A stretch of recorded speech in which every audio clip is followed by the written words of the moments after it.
Hello, এখন দুপুরবেলা আমি আর পাখি খাওয়া দাওয়া সেরে উঠলাম। তো ভাবলাম একটা রিকোয়েস্টেড ভিডিও বানানো যাক। তোমরা দিন আগে পাখিকে লেহেঙ্গা পরিয়ে একটা ভিডিও বানিয়েছিলাম, তো তোমরা কেউ কেউ জানতে চেয়েছো আমি নিজে বানিয়েছি কিনা বা টেলার্স থেকে বানিয়েছি কিনা বা কতটুকু কি কাপড় পরেছে। তা অনেকদিনই হয়ে গেল, আসলে সময় করে উঠতে পারছি না। এখনই দুপুরবেলাটা একটু হাতে সময় আছে, তো বানানো যাক। তো চলো। হ্যালো গাইস, মা আজকে কি ভিডিও করবে তোমরাই জানো, আমিও কিন্তু জানি না। পাখিও জানে না। পাখিকে বললাম চলো তো মাম্মাম একটা ভিডিও বানাই। দেখি মাম্মা একটু সাইড হও। এই সেই লেহেঙ্গা, এই লেহেঙ্গাটা এর আগের বছর দুর্গাপুজোতে পাখির জন্য বানিয়েছিলাম আমি। আর এটা পাখি অষ্টমীতে পড়েছিল। আর তোমরা ডিটেলস জানতে চেয়েছো। আসলে সত্যি কথা বলতে ডিটেলসটা না কতটুকু দিতে পারবো আমি জানি না, আমার পুরোপুরি মনে নেই। আসলে 1 বছর আগের কথা, তো আমি ভুলে গেছি হয়তো বা অনেকটাই। যাই হোক, যতটুকু মনে আছে ততটুকু আমি তোমাদের জানাচ্ছি। এই লেহেঙ্গার ডিজাইনটা, পুরোপুরি ডিজাইনটা বা কোথায় কি হবে, এটা আমাকে মনা বলে বলে দিয়ে গুগল থেকে সার্চ করে বা ইউটিউব ফেসবুক থেকে কারো ডিজাইন থেকে পছন্দ হয়েছে সেখান থেকে ছবি তুলে আমাকে পাঠিয়েছিল। আমি সেরকম করে বানানোর চেষ্টা করেছি। আর এই কাপড়টা আমি এনেছি হচ্ছে গড়িয়াহাট থেকে। এটা আমার মনে হয় লোকাল মার্কেটের সব জায়গায় তোমরা পাবে। এটা হচ্ছে একটা চিকনকারি কাপড়, সম্ভবত আমি এটাই জানি।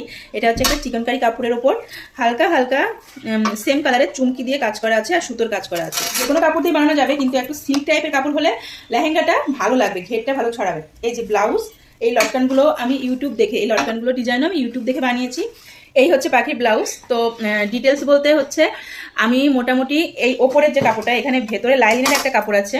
তো ওদিকে যাবে, ওদিকে যাবে। আচ্ছা, এখানে ওপরের যে সিল্কের কাপড়টা, এটা আমি এনেছিলাম হচ্ছে 3 মিটার। যেহেতু আমি সবসময় বানাই না, অনেকদিন পর পর বানাই, এই জন্য আমি একটু বেশি করে কাপড় আনি। যখনই যেটা বানাই একটু বেশি করে কাপড় আনি। আমি মনাকে পাঠিয়েছিলাম গড়িয়াহাটে পুজোর আগে আগে। তো ওখানে ও সেই কাটপিসের দোকানে পাখির বয়স বলে, তারপর জিজ্ঞেস করেছিল যে এরকম বয়স, তো কত কি কাপড় লাগবে। তো ওনারাই বলে দিয়েছিল। তারপরেও আমি ওনারা বলেছিল 2.5 মিটারের মধ্যে হয়ে যাবে। তো আমি 1/2 মিটার বেশি কাপড় এনেছি। তো এই ওপরের সিল্কের কাপড়টা আমি এনেছি 1/2 মিটার, ওপরের সিল্কের কাপড়টা এনেছি আমি 3 মিটার। আর ভেতরকার যে লাইনিংয়ের কাপড়টা আছে সেম কালারেরই, না হলে দেখা যাবে, এটা এনেছি আমি 2.5 মিটার। 2.5 মিটার বা 2 মিটার এরকম এনেছিলাম। আর ঠিক কত করে মিটার নিয়েছিল এটা আমার মনে নেই। আর 1 বছর আগের কথা, হয়তো বাড়তেও পারে কমতেও পারে। এই জন্য তোমরা যদি কেউ পছন্দ করো ডিজাইনটা বা বানাতে ইচ্ছুক হও তোমাদের বেবির জন্য, তাহলে লোকাল মার্কেটে গিয়ে জিজ্ঞেস করলেই আমার মনে হয় তোমরা জানতে পারবে। এলএসটা আমার পছন্দ হয়েছিল, এটাও আমি লোকাল মার্কেট থেকে, আমাদের পাশে যে মার্কেট আছে সেই মার্কেট থেকে এনেছিলাম। এটা এনেছিলাম আমি 1 মিটার।